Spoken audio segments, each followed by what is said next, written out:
Started.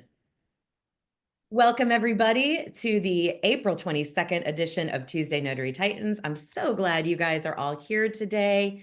Thank you for your patience last week. We had a big technical glitch and just weren't able to get the message out in time. So I appreciate you guys giving us some grace and coming back today and hanging out with us today. Laura, my co-host, Laura Bewer is teaching, so she's going to be joining us just as soon as she can. My name is Jen Neitzel, the creator of Marketing for Notaries, and I am also joined by the one and only Mr. Matt Miller with the California League of Independent Notaries. Hi, Matt. Hey, Jen. Good afternoon, everyone. Thanks for stopping by. Really happy to be here this week. I have a fun, informative presentation for you Yes. that might help you if you are struggling with pricing issues. So, Ooh, I looking love forward that. to that. Yeah, we are going to get into that in a couple of minutes. But first, we are going to talk about how this call works. This is sort of like an old-fashioned radio call-in show. You guys are welcome to bring up any and all questions related to your notary business or the practice of being a notary public. All you have to do to get in line to have your questions answered is to raise your digital hand, and you will find that raised hand feature right at the bottom of your Zoom screen.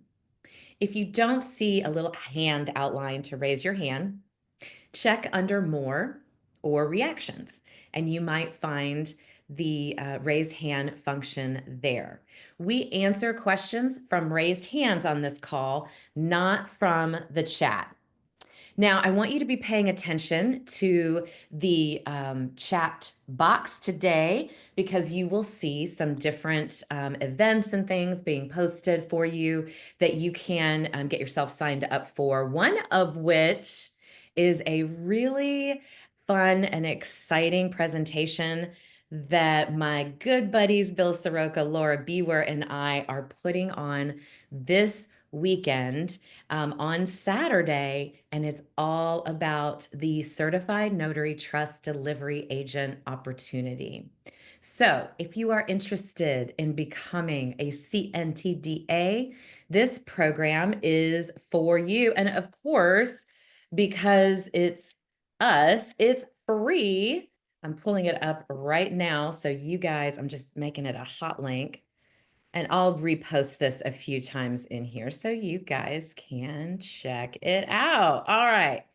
Now, go ahead and get your hands raised to get in line, have those questions answered. And while you're doing that, I just want to tell you about an upcoming event that is right around the corner in Michigan, but it is not specific to Michigan notaries. It's open to anybody. It's a 2-day intensive boot camp specifically for notaries hosted by Dashika Hill, May 16th and 17th in Muskegon, Michigan.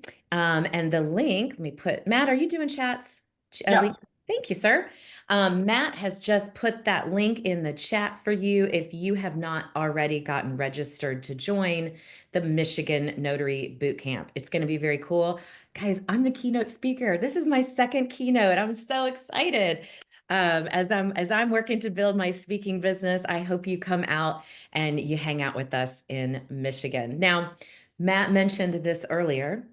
He is going to, as you know, we have invited him once a month to give a special presentation about what's going on legislatively in our industry. This is an important monthly update. We all need to be aware of what's happening and hopefully get involved. So, without further ado, for our monthly legislative minute, Mr. Matt Miller with the California League of Independent Notaries. Well, thank you, Jen. Let me get my screen sharing going here. And there we go. Now I just get one other screen. Perfect. All right. So today we're going to talk about a recent California law that affects not only notaries in California, but also online notaries doing business in California. Also, several other states beyond California have enacted or are considering enacting laws similar to California's Senate Bill 478, which is targeting hidden or mandatory fees, often referred to as, I'm sure you've heard these terms, junk fees or drip pricing. So two other states with similar laws are Minnesota, which went into effect January 1 of 25, and also Massachusetts just passed a law last month which bans hidden mandatory fees, which will be in effect September 2nd of this year.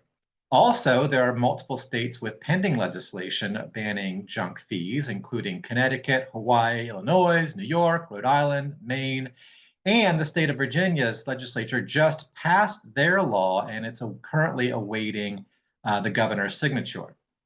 Also, there's been federal action on junk fees by the FTC, which announced a new rule in December, but currently that is limited to live event tickets and short-term lodging. However, that could be expanded at any given moment. So let's talk a little bit about what California Senate Bill 478 is. It is known as the Honest Pricing Law, which took effect last July, although we are now hearing some cases pop up, so I thought it was important to talk about this.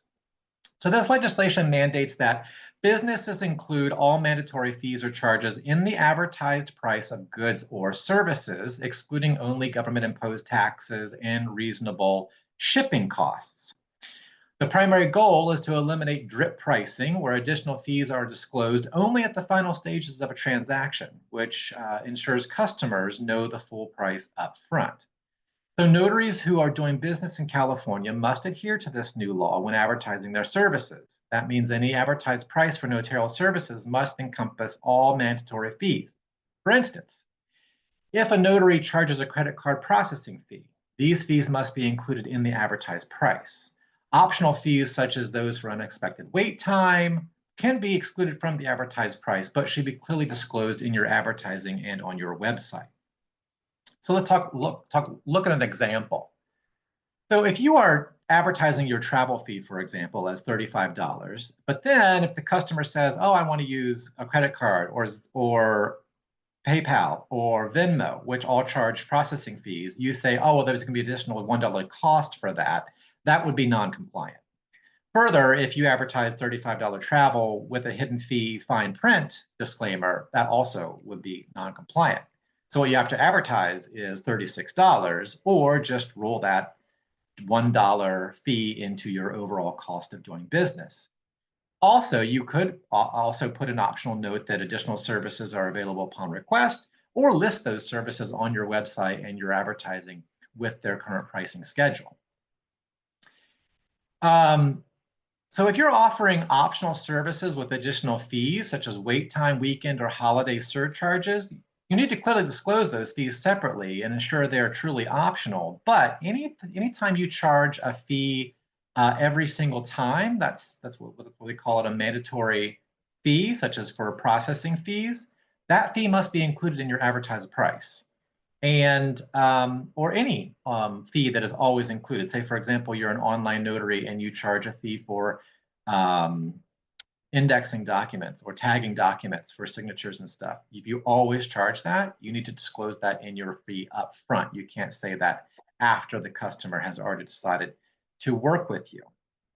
But you could separate out, say, for example, an unexpected wait time fee. You're at the hospital or the jail, and they say, well, the inmate's not ready and won't be ready for another half an hour, or the patient had to go for a quick MRI. Well, you can certainly charge for wait time on that, and you don't have to disclose that up front. Also, optional services that may not always be charged can be separated, as well as your weekend and or holiday surcharges.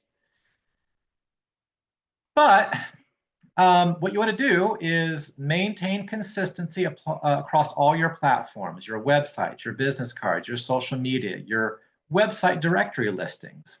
And all advertised prices should reflect the total cost, including any mandatory fees that you may have. So you want to make sure you're compliant with this new law and similar laws like it across the country. Take a look at your pricing structure right now. Do you include all of your mandatory fees in your price up front, or are you one of those vendors who says at the last minute, oh, you want to use a card, that's going to be an extra buck, or whatever it is? That would not be compliant. Do you want to combine your base fees with any mandatory fees that you intend to charge? and disclose other services clearly to your customers. Not only does this help you stay compliant with the law, but it also might get you extra business because they may not know that you do scanning or printing or shipping services or things of that nature. Um, and just make sure you're staying consistent. That way, no one can say that you slap the fee on them at the end of the road. And this is important because there are consequences. So if you violate SB 478, you can rack up some serious fines, including actual damages or a minimum of $1,000 per violation, restitution, punitive damages, attorney fees, injunctive relief, none of which is covered by your errors and omissions insurance, by the way. So therefore, it's pretty crucial that notaries ensure full compliance with this law so that you can avoid legal repercussions and ultimately mitigate your risk. That is very important as a business owner. So if you have any further questions, you can give me an email or a call. I'll put my email list down there. But that is today's lesson. I think that this is important because I think that this new trend in legislating against these types of fees is certainly going to get traction across the country. And you can get ahead of it and build trust with your customers, which could give you ultimately a competitive advantage versus someone who isn't in compliance. So guys, that's today's legislative minute. I hope you enjoyed it. Let me know if you have any questions in the chat. Thank you so much, Matt. That was great. And really, I mean, okay, so I know this is California specific, right? But it just seems like good business practice. I think so. It just, so this is something we should all be looking at. I posted the link in the chat if you guys want to learn more about that, what Matt was talking about. And of course, he's going to be here on the call. Feel free to raise your hand and ask him any question about this that you'd like. Thank you, Matt, for that update and really a good reminder about being transparent in our business. So thank you for that. And guys, Laura Beaver has joined the party. Hi, Laura. Hi, good afternoon, everybody. How are you I doing could this make it week? having tech issues, Oh. but I finally got it to work. So glad to hear it. And Matt, thanks for sharing that. You're going to do that in a blog too, right? Absolutely. It Yeah. was Laura and I that collaborated over the weekend that kind of found this. So Yeah. So guys, I just want to add from the client or purchaser's perspective. First of all, this wasn't written for notaries. This is for any kind of business or service. And it isn't just, this is California, but there are laws similar to it in other states, and I'm sure it's going to continue to grow. But I was at the farmer's market, buying stuff on Saturday. And when I went to purchase, and I said, "Oh, can I use my card?" She said, "Oh yeah, that'll be $1 extra." But I already was ready to pay. That's when I, found out. So I said, "No, I'll go ahead and use my cash." And I used my cash. Then later on, I was at another stand. And again, I wanted to buy something, but now I'd used my money. I didn't have cash, that choice anymore. And I said, "Okay, I'll take the $20 item." He had a $10 and a $20. And he goes, "Okay." And then that's going to be an extra $1 processing fee. See, no. Now, some places had a sign on their table that said 50 cents or $1 processing fee. And here's what I'm going to tell you is that if you're not priced right so that you cannot absorb the processing fee, then you need to fix your price. I probably would not have been as upset about it if he was only charging me the recoup, meaning 3.5%, right? He was charging me $1 on that item, which means he was making money on the processing fee. And guess what? Do you think I'm going to buy from him again? And I told him before I left, I would not. And I told him why. It's one thing for you to ask me to cover your processing fee, and it's another to make money on that processing fee. So if anybody is charging, realize everybody knows how to do math, right? Yeah. Right. And so it's pretty obvious when you're charging $1, and he had a $10 bag as well. That's 10%. He was going to charge 10% processing fee. And I think that is outrageous. outrageous. And this were for like a bag of nuts, right? So I will tell you that I'm not the only consumer out there that knows how to do the math and that looks at that kind of stuff. No, I So, mean, as a consumer, Laura, it feels you feel like you're being taken advantage of. yeah, Like your logical brain is going, oh, it's only $1.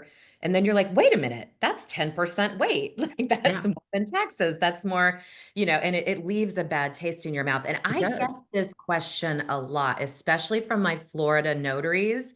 If you're a Florida notary on this call, drop me a 1 in the call so I can see all of you beautiful people.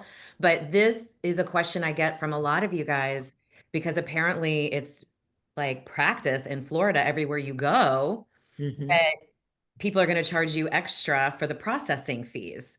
But I think it is just good practice, like you said, to build Yeah, it into your pricing. Don't make it feels like you're nickel and diming somebody or you're taking exactly. advantage of me or something. Like it just doesn't feel good, So as Yeah. the consumer.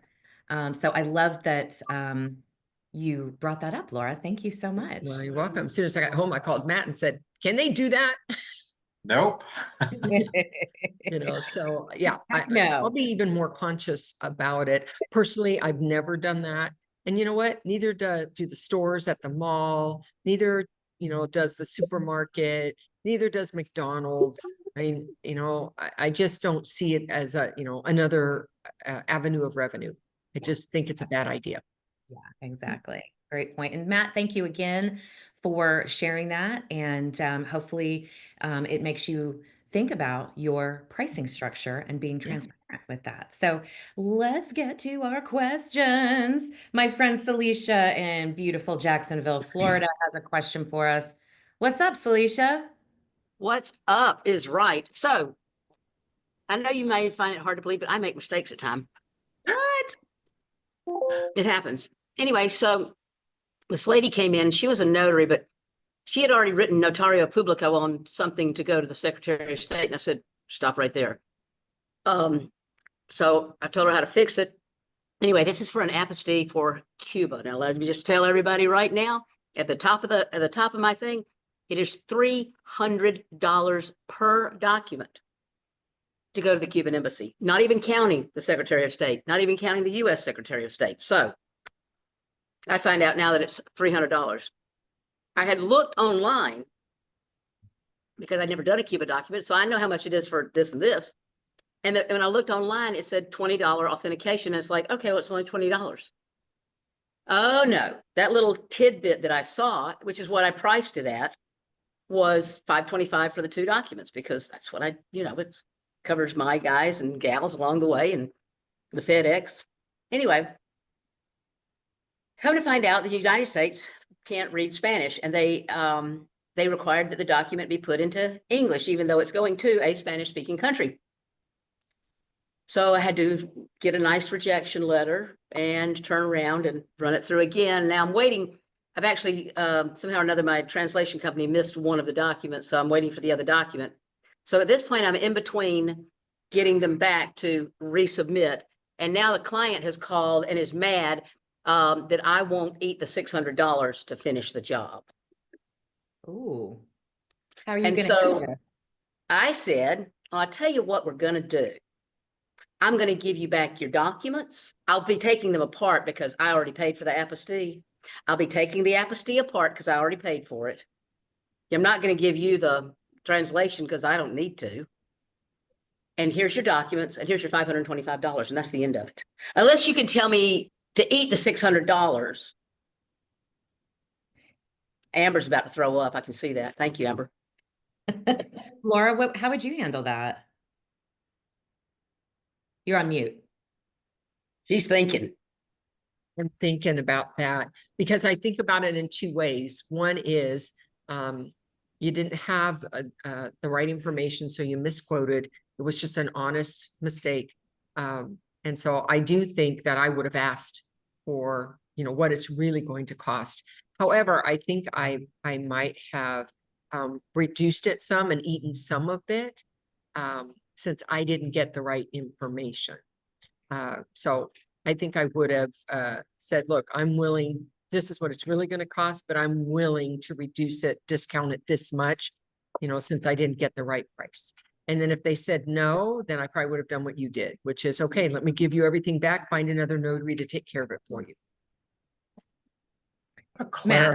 You have a clarifying question. So you said it. So have you already submit them to the Cuban embassy and paid the 300 whatever fee? No, no. Oh, I'd gotten state done. I had gotten Okay. US Secretary of State Okay. sent, but rejected because the document was was not in English. Yes, USDOS requires a translation. Okay. Okay, so what if you just charge her for the work you've done so far and say, here's your documents, good luck? That way, at least you're not out anything and you don't have to deal with whatever else they want done. She wants her money back. No, she thinks I should give her her money back. For everything you've done already? That's right. That's why I'm going to Because take she that didn't apostille and I'm going to complete- tear it apart. I'm going to unstaple it and hand it to her. She didn't I wouldn't complete the do job, that. Matt. I wouldn't touch those apostilles, but I would hold the documents until she paid you for the work you've done so far. Oh, she did. She paid me $525. She paid me what I asked for. Great. Give her documents in the relationship. But Yeah. the documents are not suitable to finish. That's right. So it's an incomplete job. She still needs more work done. Is the problem. And I'm thinking reputation management, what she could do on any, you know, Google or anywhere else. I'm thinking about what's fair. I don't think it's fair that the lady expect her to eat $600. No way. No, but I do think it's fair to negotiate out a successful conclusion. And if the lady's not willing to have a successful conclusion, then I'd say, okay, here's the stuff. And I wouldn't want to keep her money because No, I stopped by don't the, want I her to stopped by have the bank anything- today. I stopped by the bank and got $1,000 to put in my hot little hands. What for? I don't understand. So she wants her $525 back, honey. Here's your money. Oh, okay, gotcha. I'm going to be ready. Yeah, she's I'm going to be prepared. ready. Yeah, she's Yeah, preparing. I mean, Matt, she could go the way you're suggesting, but I just think there's other consequences from a business standpoint. Besides this one client, sometimes one client can do a lot of damage. I know. Indeed. It's true. Something to consider. And I don't want to not help. That's my other part of me. So, you know. Yeah. So live and learn, people. Learn from my mistake. So can you give her back the apostilles that she paid for and then say, go with God on Yep. getting it to Cuba? I mean, Yep. she paid the $525 included the apostille work. So instead of removing it, can we just give her back her apostille stuff and say, this is what you paid for? Here's $100 maybe, or $150 back, and Yeah. go with God? Okay. All right. I mean, something to consider. I mean, I don't know that there's a right answer. I think there's just options that feel good for you, Celicia.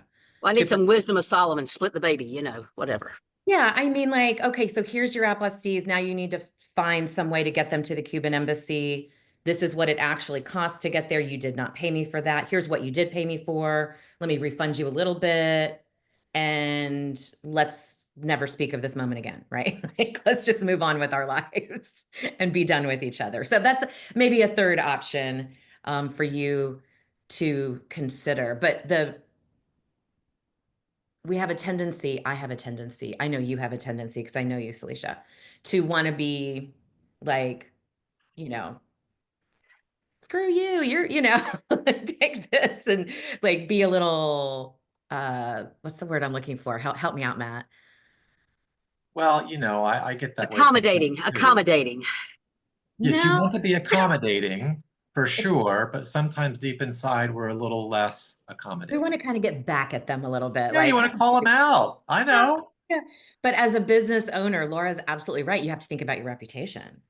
I mean, what is this going to do to your, she may not leave a Google review and this goes away, right? But if she does, at least in your response, Celicia, if she does leave a bad review, you can say, I'm so sorry that you're feeling upset about this. However, here's what I did. I did deliver you back these apostilles. I also refunded you X amount of dollars.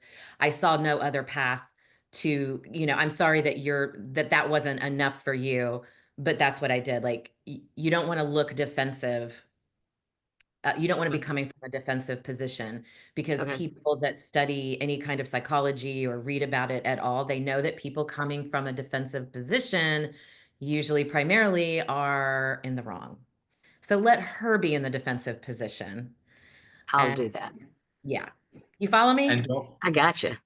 don't forget, Celicia, this is just one customer of the many thousands that you serve every year. Well, not every client's your customer, you know? That's Not all right. money is good money. I'm telling you. Right. That is the truth. Thank you. That was a great conversation, you guys. Thank you so much. That's why I love this call. Laura, what is your question? First of all, tell us what state you're calling from, and then your question. Hi, Jen. I'm in California. Hey. Hi. I just have a quick question, I guess, about the new law that Matt was just talking about. So if we don't list our prices, excuse me, on our website or on Google or anywhere, and it's more of a verbal conversation because of all the potential added fees that could happen, right? I mean, that's kind of a side note. That's kind of the advice I've gotten, is to not even list your price list. I don't know what you guys think about that, but in terms of transparency, which I fully believe in, it just has to be disclosed before you start doing business, right? It's not that you have to start putting a price list on your website, right? No one's requiring you to put a price list anywhere, but yes, and in California and a lot of other states have either this same guidance or statutory law as well. You have to disclose to the client as a notary what your fees are before you begin the transaction. Okay. So if you're going to charge an extra $1 for that credit card transaction, you need to tell them that, or that needs to be included in your service fee, which would be outside of notary fees. Okay, perfect. Okay, thank you guys. So basically, bet. Matt, you're making it part of your conversation with that qualifying conversation with that person as you're pricing things out, right? Yeah, if you don't list your fees publicly, then you need to discuss them verbally with the client before you both agree to work together. Yeah. Exactly. I think it's the timing. If you've already quoted everything out and then you find out their payment is a credit card and you say, oh, I'm going to be adding $1 to that, that's the problem. That's not compliant. So when you're quoting and then if you're doing that, then you would say, and by the way, if your method of payment may include a processing fee, depending on what you're using, right? Zelle doesn't charge anything, which is what I take. So then I don't have any issue. Zelle, it's called, Laura, sorry. Zelle. Zelle. Oh, Zelle. Okay. Okay. Great. Yeah, but Venmo has a fee and the credit cards and PayPal, they all have fees. Yeah. So I don't use any of those. I use Zelle, but even if when I do on occasion take a credit card, I just include it. I eat it as part of my cost of doing business, because that's how I see it. Yeah. It's a cost for me to do business, and it's part of the pricing structure I have in the first place. Yeah. Yeah. I was thinking more along the lines of the hospital or jail fees. And so since you don't know possibly if you're going to be waiting a half hour or hour, like, to be transparent, would you say I charge $35 extra, just for example, per hour or per half hour, just so you know in advance, if there is a 2-hour holdup, this is exactly what your breakdown is going to look like? Is that kind of what the law is dictating, like, to be that specific in the breakdown, even if you don't know? I'm just trying to navigate it. So let me clarify, the law is on mandatory fees. So if you always charge a payment processing fee, that's got to be included. But you don't always charge a wait fee. You don't always charge a weekend or evening surcharge, right? So those aren't mandatory fees.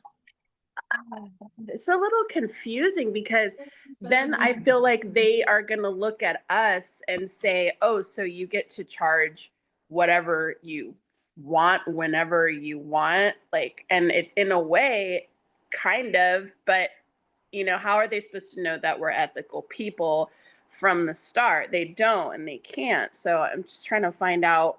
Well, they can and they will if you disclose all your fees up front. Okay, so should we have like a fixed administrative fee or wait fee or travel fee, so that we can tell them, by the way, if I have You to. yes, you should have a Yes. complete rate schedule built for your business. That's crucial. Okay. I call it a rate card. You Yeah. can look at mine, it's on my website, mmmobilenotary.net, to get an idea. But Okay. your costs of doing business will be different in your market than mine. So whatever your rate card is or your rate structure is should reflect your costs of doing business. Fill out the not center someone else's. section and take it to LifeScan there in the back. Okay. Okay. Thank you, you guys. I really appreciate it. Great Yes. question. Thank you. Hey, and I'm curious, like, what would it look like if you finish up your appointment, they're getting ready to pay, and they decide that they're going to pay you in cash over a credit card? What does it look like to your customer if you say, oh, because most people, like in my experience, pay with credit card. So what if they pay you in cash and you're like, oh, I'm going to take the processing fee off. Here's $5 back or something like that. Like, how does that look? Like, that makes you kind of look like the hero, right? In that situation. So kind of reverse it. To where assume everybody's paying by credit card. And then if they don't, knock $5 off or whatever makes sense at the end of the day based on the total cost. That's a great strategy, and the law does not prohibit discounts. You know, the gas stations do it. They Yep. do a cash price and then it's more if it's credit card. I assume everybody's paying me by Zelle or by check or by cash because that's what I say I prefer. However, if somebody does need to do a credit card, I will accept it and I will not charge extra. So Mhm. that's how I do it. And you I get to agree. decide, Laura, it's your business, right? That's right. You That's get to right. make that choice for your business and how you want to do business. Yeah. Mhm. But I think anytime you can spin it to be a positive for them, Yeah. then the better it is. I don't see another hand, but in case one jumps up, Ronnie's on the call. Ronnie, are you still on the call? Yes, ma'am. Where are you? Oh, there I he don't is. know Hi, where you Ronnie. are, but Ronnie Mickles on the call and he wanted to share something. There he is. Now I see you. How you doing? About a journal entry, right? It was a journal entry. Yeah, can you hear me? Yeah. Okay. I just wanted to bring up something that you helped me with this week. Over at Unlimited Ink Notary, we process about 3,000 transactions a month. And recently, in the last couple of years, we've had a lot of notaries that have had to, they've asked for the copy of the notary's journal. Most recently, I reached out to Miss Laura, who is, one of the best people to reach out to get advice from. So I reached out to her just because, first of all, we had a notary who reached out to us. It was a transaction at Unlimited Ink. The Attorney General's office had reached out to the notary and said, we would like to come by and pick up your journal, or we would like for you to send us copies of the journal entries. And, I'm a path of least resistance type of guy. If the Attorney General or a police officer reaches out and says, I need to see your journal, I don't get afraid. And I first of all, I want to point out, and Laura had talked about this, it doesn't mean that notary did anything wrong. They're just doing their due diligence to make sure that the journal was signed properly, that the person actually signed. But I asked Laura about this and she gave me some great advice, which we reiterated to the notary. First of all, Travis said, if you get a phone call about it, you need to, first of all, identify that is actually the Attorney General's office calling to ask for your journal, or a legal authority. But when I talked to Laura, she gave me really great advice, and I reiterated to the notary. She said, if you can just give the journal entries, that's great, because you get to remain in possession of your journal. And I just thought that was, I don't think I would have thought it out that far, because I would have been like, hands up in the air, take the journal, do whatever you want. I don't want to cause a problem. But I love that you gave that piece of advice to, hey, you can still keep your journal while they're doing all of these things. You don't have to really give up your journal. So I just wanted to thank you with helping us out with that situation. And I thank you for, I feel like, I try not to take advantage of it, but you've helped me so much, at Unlimited Ink and at Notary Star. So just thank you for that. But I wanted to share with other notaries not to be afraid if you're contacted to review your journal. That's why we're out there, guys. We're out there verifying people's identity, making sure that they wanted to sign the document that they're signing. And if something does come into question, it doesn't mean immediately that you did anything wrong. So don't have a heart attack and panic thinking, oh my God, what's going to happen to me? It may be that they're just verifying that everything was on the up and up. Yep. Thanks, Ronnie, for sharing. And I know this was California. Different states have different rules about how and when you can relinquish journal entries and or journals. So when I spoke with Ronnie, it was about a California one specifically. Jen, I think in our posting, we said, bring your biggest challenge. Have we asked? Did we get to ask that question yet? We have Already? not. No, we haven't. And thank you, Ronnie. Thank you for sharing that with us today. That was great. We have not. I want to invite you guys to raise your hands if you have any questions for us today. But in our social media posts, this is what Laura's talking about. We asked a question. Laura, do you want to remind everybody what that was? Yeah, so it was to bring your, a couple of biggest challenges this week, 1, 2, or 3. Maybe it was a difficult notarial certificate. Maybe it was an ID situation. Maybe it was a journal, as Ronnie put forth today. But was there something that came up in your work this week that was challenging for you? And maybe you had to call the hotline to get assistance. Maybe you went to my call to get assistance. Maybe you called a notary buddy to get assistance. What happened? We'd be interested to know. Ev, what happened this week? What was your biggest challenge this week? Ev is in California. Yeah, hi. Hey. It's not as hard as having to call someone, but I had to call. I was signing a guy who was a junior and his wife. And in the package there was a trust certification, fine, but nothing else in the package had trust on it. Okay.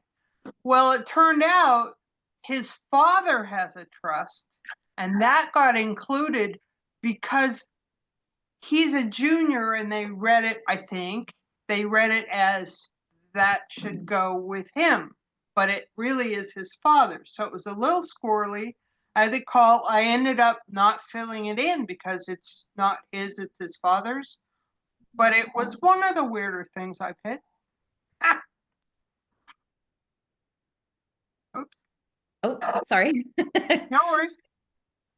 Laura, where did Laura go? Oh, She's she's with talking to somebody. somebody. Sorry. Yeah. Thank you for sharing that, Ev. I will admit I was answering somebody in the chat. See, this is why I need Jen Cooper on this call, because I can't do 2 things at once. Most women are really good at multitasking, except for me. Thank you, Ev. Did you get your, you're just sharing, did you have a question about that, Ev? No, I was just Okay, sharing because it gotcha. was a weird thing to happen. And Okay, I just wanted to make sure. Hey, Michelle Klipner in Florida. What is your question for us, or your biggest Thank you. challenge for this week? We want to hear about it. My biggest challenge was getting into this meeting because my Zoom kept kicking me out. Sorry about that. But no, seriously, I'm struggling to find someone who lives close to the Secretary of State in either Salem, Oregon, or Salt Lake City, Utah. These are 2 states I've never done work with before. I've spoken to everyone I know. I've looked on ADUSA. I called Christine in Sacramento, and nobody really knows anybody. So if you happen to know someone who is lives close by that area, and even if they've never done courier work before, I'm happy to walk them through it. I would appreciate it. I guess I'll put my email address in the chat. Yeah, What do you please think, Jen? do. Put your email in the chat. So if you guys Okay, have somebody you can refer to Michelle, that please would reach be out to her awesome. and do that. Thanks for bringing that. Yeah, thanks for giving us the opportunity to That's share our anytime. vulnerabilities. Oh my gosh. Yeah, we all have them, right? Yeah. And then Evelis, I hope I'm saying your name right, Evelis. She was saying to try some of the different Facebook groups, Michelle, if you have not done that yet. But I figure Michelle probably has, knowing her. Thank you for that. Rob at Trophy Notary here in Texas. What is your question for us today? You're on mute. Hey, Jen, and everybody else. So this week I did call the hotline a couple different times on just some technicalities that I guess I want to kind of share out. They weren't so much troubles, but they were Here in Texas, as you know, with the cash out refis and the HELOCs, we're supposed to rent an attorney's office or a title office. Yeah. And I was told by the hotline that we can actually do them in the parking lots of those places. Okay. And I'm follow up with that too. But. so that was something that was implemented here in Texas and deemed okay during the pandemic. Right. So The hotline said that they never changed it back so that it's still in effect. I would have to look up the actual law. Matt, do you know? I don't know if that was included in the emergency action of the governor or not. If it was, then it's expired. I do know that, yes, that's Texas statute. However, there was a bill that was introduced that would have rolled that back, but I don't believe it passed yet. Okay. So yeah, I'm going to advise definitely look up the law. HELOCs can be done at the bank office, the lender office as well. Okay. It can be lender, title, or attorney office. And for those of you outside the state of Texas, anytime cash is received from a loan, a real estate transaction, it needs to be facilitated in a particular space. Diana Hansen, I want to ask you, do you know about this? She's my go-to Texas gal here. Can you help Rob with this, Diana? I don't know if it's gotten redacted or canceled out yet, but I do know because one of my escrow officers told me that if the clients really want to close in their home, they need to talk to their lender, and it's a lender title company because there's something in the statute that says that they can waive it. Oh. Ooh, I'd be careful with that too. Yeah, you can't as a notary do it, but if they got it documented and I guess they put it in the closing instructions because but they have to do the rubber stamping on it. We cannot do it. Okay. So it comes from them. That Okay. comes from them. Okay. Thank you, Diana. Does that help at all, Rob? I mean, it's really not an answer. We're going to have to do some research sort of behind the Yeah, scenes. no, actually it does help because I was going with the hotline told me this and therefore it's okay. So like putting brakes on is okay with me. I'd rather do that than Yeah. go steamrolling through and find out I'm wrong, you know? Yeah. The But tricky part of that, Rob, is that because we're a community property state, that's why this whole thing was enacted anyways, to keep like husbands and wives from doing business behind each other's backs. okay. So think of it that way. It's about the integrity of who's getting that cash because it belongs to both parties on title, not just one or the other. So I would definitely do a deep dive into that law and see if anything has been updated or redacted, like Diana said, just to make sure Okay. you are covering your bases. Sure. Can I follow up with Yeah. what I had also asked on that call to the hotline? There are, I don't know how many of you are familiar with the co-working spaces. There's one in Grapevine, Boss, and there's one in Denton that I love. And the one in Denton has a couple of attorneys that rent space there. The hotline said that that would then qualify as an attorney's office and I could close there. And I'm looking at your face here and I'm getting signs that say, let's dive deeper into that one too. Matt, do you know the answer to that? Because I don't know the answer to that with co-working. Well, let me ask you something. Is the law firm the landlord of the space, or is it like a WeWork situation?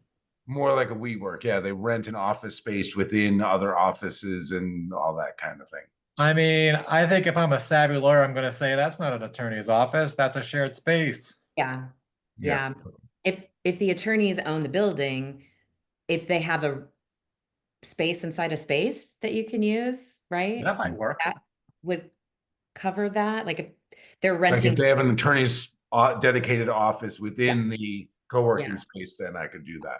Okay. Yeah, and that's one of the things for Texas notaries is Texas notaries have to build relationships with title companies and attorneys in case so they don't have to turn down these kinds of loans, cash outs, and HELOCs. So this is why it's so imperative, right, to have that good marketing plan in place, Rob, so that you are building these relationships and you can pick up the phone. I know you reached out to me, a week or two ago. Just And before the said, cruise, yeah. yeah, it was right before I left for the cruise, and it was like, hey, do you know anybody? And I was like, all of my people, which are around me, have all said, we're not accepting referrals for it anymore. So you really got to get in there and build those relationships with title and escrow. Yeah. Okay. All right. Thank you. Appreciate it. You're welcome. You're welcome. Ellie Lai in California, what was your biggest challenge this week or your question for us? I have a question on the notary certificate for deed of trust. The signer is signing as trustee, and the certificate has pre-printed Bob Joe as trustee of social trust. So is it better to cross it out and initial, or is it better to attach a blue certificate? Matt, you want So to take? Ellie, do you mean in your notarial certificate, they've already printed the title trustee after his or her name? Correct. Yeah, you're going to have to replace that because they won't record a deed with a correction in it. Okay, got it. Yeah. Okay, thank you. Great question. Thank you for that. Let's see. I had kind of a similar question, but let's get to, I'm going to bring that up in just a minute if time permits. But Carla in California. Hi, Carla. Hi, everyone. Good to see you. Nice to see you, Jen and Nat and Laura. I had this incident. It's a purchase loan, $1 million purchase loan. It was like almost 200 pages. So I had to print out 2 duplicates, which is 400 pages. I got there, of course, I have to ask for the identification and compare it with the loan docs. It did not match. It had a junior. The driver's license had a junior. The passport had a junior. The health insurance had a junior. Everything had a junior. And it was a Saturday. Called the title company, called the escrow company, I was there for about almost half an hour to 45 minutes. So here comes the broker. Please let them just go ahead and sign. I said, I can't notarize something that doesn't match the identification. This document has to be redrawn. I come to find out Monday, the application did not have a junior.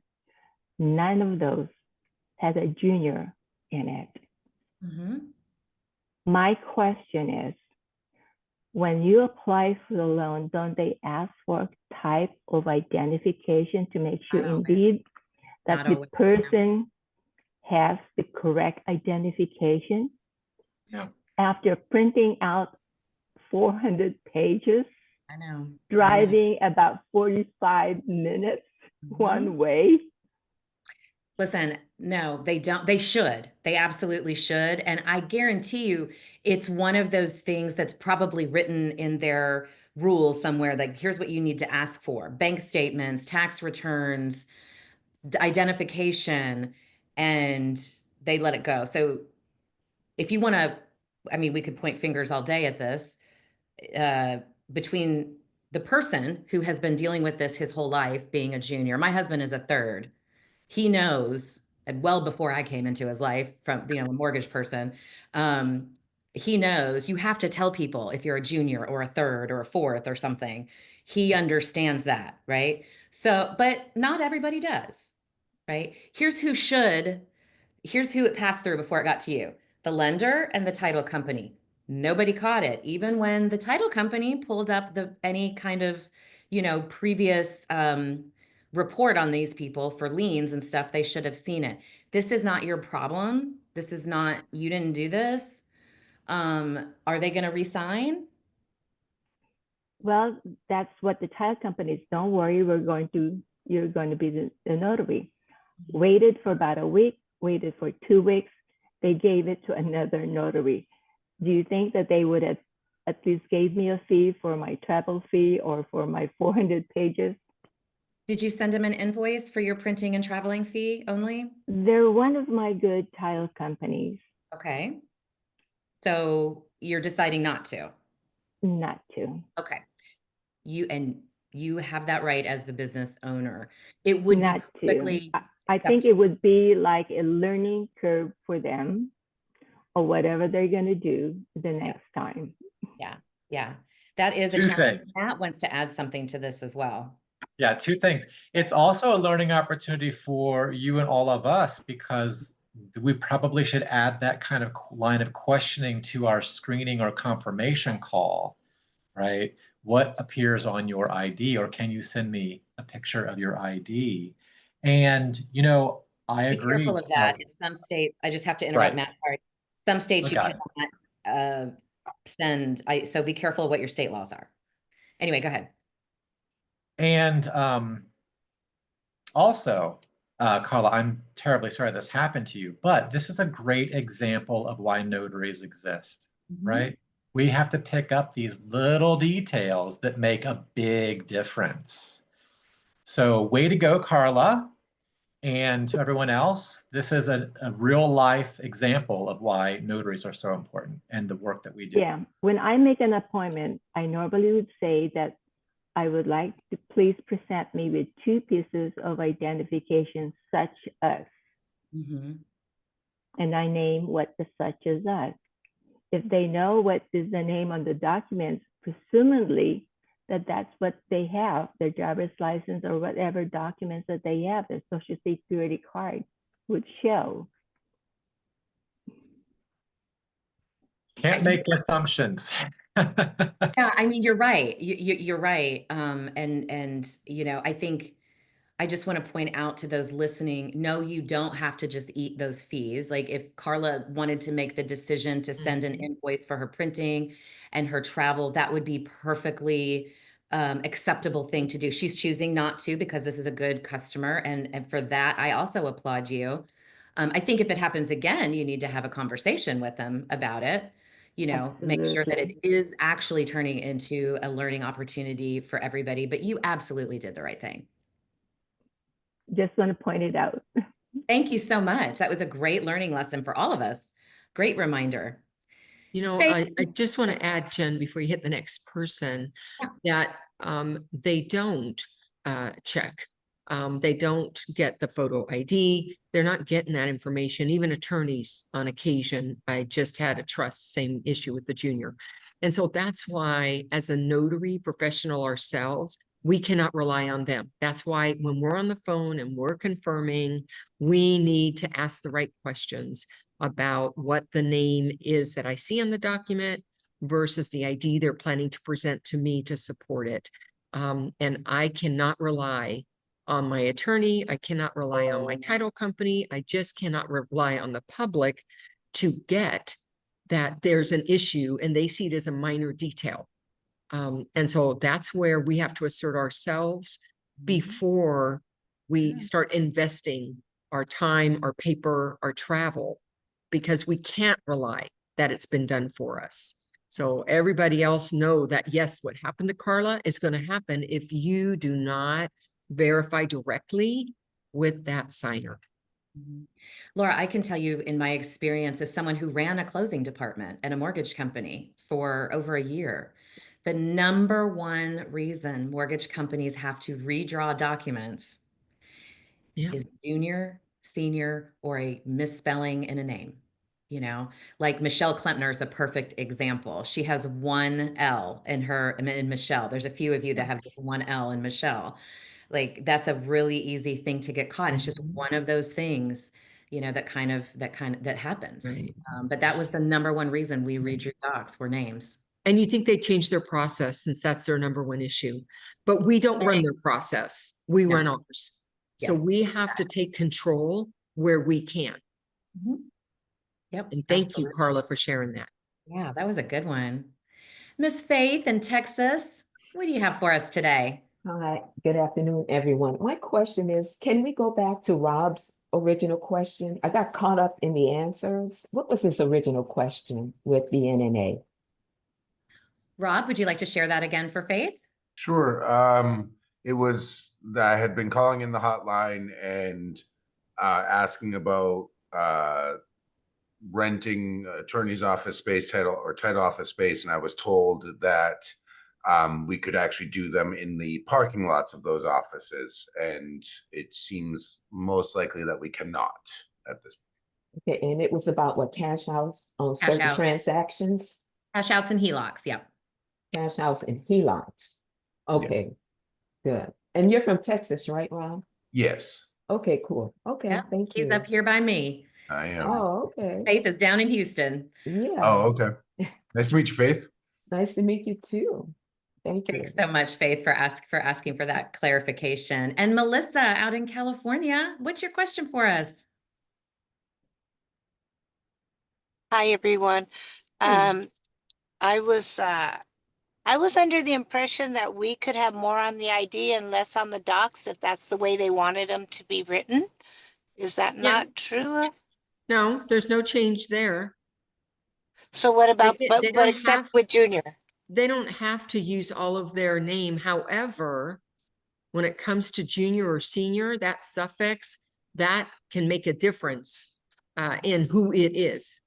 And so that is the exception. The last name needs to match the document and the ID. Now, if they want to use Laura and they're only going to use L, there's not a problem with that. Or Laura J instead of Laura Jean, there's not a problem with that. Those are small name variations that are perfectly acceptable to have more on my ID than what's going to be on the document. But suffixes are not that. They're not little details. Oh, shoot. I'm on my 5th year and I thought that was cool because I had a son and a father and the son was Junior, but it wasn't Junior on the documents, but it was, both the son and the, so I should have not did it without the Junior for the son. Correct. Well, I would have found proof, made them find proof. I just did a trust yesterday, and in that trust, the attorney was told he had everything in Junior, and his previous deed before it was going to go to the trust was in Junior. I get the documents, I see Junior, and his ID doesn't have Junior. And he goes, well, everything else has Junior, just not my driver's license.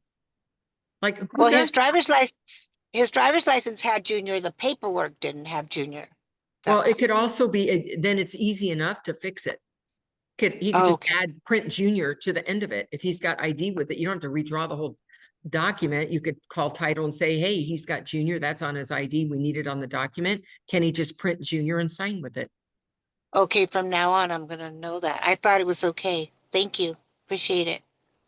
That's why you keep coming back to this call, right, Melissa? We learn something every Tuesday. I know I do. Thank you for that question. All the time. Thank you so much. Got it. Rob, do you have another question for us? Not so much a question, just a statement on all this. I am a second, and I, just like your husband, I have learned my whole life, you have to sign it that way. And my parents have been divorced, and things get mixed up all the time still. He bought a second house that he was trying to hide, and everything, and it hit my credit report. Yep. And I had to fight that. I'm like, I am not him. He is him. I am me. And here's my document that shows I'm the second and that he doesn't sign the second. And I go so far now, even the State Department, when I got my passport, put a space between the C and D in McDonald. And so now every one of my documents I sign with like a space, I type it in that way. As a matter of fact, my Texas Commission did not put the space there, and it kind of concerns me because my license has the space there. But that kind of stuff it's just so important to have juniors and seconds there, because if there is something like to happen with my father, and I need to dispute it, like that is the signing difference, is that I always have the second on my signature. It's a really critical thing, as minor as it seems. Well, and that's why our son is his son is not named the fourth. Mine too. Dealing with this. That was a pledge that I made to my children. Enough. Never have my name. Yes. All right, Joanna, you got something really, really, really quick for us? Real quick. So Laura, how did you handle that then with the suffix and the attorney was there? Oh, so with the attorney, I explained to her that it was not on the ID and he was at my office, so he had nothing else with him. We had to stop the signing, and I drove out to Turlock, which is a half an hour away from me, where he had other IDs that available passport that I could have used, but I couldn't use it because I was at my office. So I had to shut it down, drive it over there, take care of it over there later in the day. And because she had Junior on all the documents. So, and it needed to be that way because he had to sign off his deed as Junior because that's how he held it title. So it's like, how did he get it in the first place to be entitled? That means a notary let it go. Yep. Yep. And That's now exactly he had right. to have it. That is So anyways, and then exactly. he said, do you think it's important for me to update my ID and add Junior to it? Yeah. Wow. I Thank think you for so. that, Laura. Mhm. All right, guys. Hey, listen, this has been a fabulous edition of TNT. I learned a ton today. And I want to remind you guys, if you want to connect with Laura outside of this call, you can find her at coachmelaura.com. If you want to connect with me outside the call, you can find me at marketing4notaries.com. If you want to connect with Matt, you can find him at calnotaries.org. We love talking to you guys throughout the week. Thank you for bringing amazing questions. And would you do me a favor today? I really would appreciate a favor. After this call, you're going to get a survey. After you log out, a survey is going to pop up. Could you guys fill that out for us? We are really trying to dial in this call to make it the best possible call for you, and your opinions are we take them seriously. So take a minute, fill out that survey for me. Literally only takes 1 minute. I appreciate it so much. You can find the replays on my YouTube channel and Laura's YouTube channel. We will see you guys next week on Tuesday Notary Titans. Thanks. Have a great week, everyone.